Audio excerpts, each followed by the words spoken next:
ଆଜି ଅବପାତର ଉପନେବ ଲଘୁଚାପ 3 ଦିନ ଯାଏଁ ପ୍ରବଳ ବର୍ଷା। ବଙ୍ଗୋପସାଗରରେ ଏବେ 2ଟି ଘୂର୍ଣ୍ଣିବଳୟ ସକ୍ରିୟ ରହିଥିବା ବେଳେ ଉତ୍ତର ଏବଂ ସଂଲଗ୍ନ କେନ୍ଦ୍ରୀୟ ବଙ୍ଗୋପସାଗରରେ ଏକ ଲଘୁଚାପ କ୍ଷେତ୍ର ସୃଷ୍ଟି ହେବାକୁ ଯାଉଛି।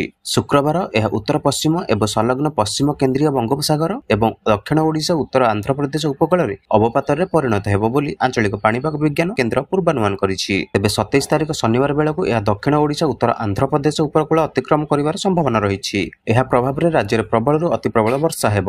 ବିଶେଷ କରି ଦକ୍ଷିଣ ଓ ଉପକୂଳ ଓଡ଼ିଶାରେ ପ୍ରବଳ ବର୍ଷିବ। 3 ଦିନ ଧରି ଏଭଳି ସ୍ଥିତି ଲାଗି ରହିବ ବୋଲି ପାଣିପାଗ କେନ୍ଦ୍ର ସୂଚନା ଦେବା ସହ ସତର୍କ କରିଛି। ଗତ 24 ଘଣ୍ଟାରେ ସାରା ରାଜ୍ୟରେ ହାଲୁକାରୁ ମଧ୍ୟମ ଧରଣର ବର୍ଷା ହୋଇଥିବା ବେଳେ ନୂଆପଡ଼ାଠାରେ ସର୍ବାଧିକ 81.8 ମିମି ବର୍ଷା ରେକର୍ଡ କରାଯାଇଛି। ତେବେ ଲଘୁଚାପ ପ୍ରଭାବରେ ଆସନ୍ତା 24 ଘଣ୍ଟାରେ ଦକ୍ଷିଣ ଓ ଉତ୍ତର ଓଡ଼ିଶାରେ ହାଲୁକାରୁ ମଧ୍ୟମ ଧରଣର ବର୍ଷା ହେବାର ସମ୍ଭାବନା ରହିଛି। ତେବେ କୋରାପୁଟ ଏବଂ ମାଲକାନଗିରି ଜିଲ୍ଲାର ଗୋଟିଏ କିମ୍ବା 2ଟି ସ୍ଥାନରେ ବିଜୁଳି ଓ ଘଡ଼ଘଡ଼ି ସହିତ ପ୍ରବଳରୁ ଅତି ପ୍ରବଳ ବର୍ଷା ନେଇ ଅରେଞ୍ଜ ୱାର୍ଣ୍ଣିଂ ଦିଆଯାଇଛି।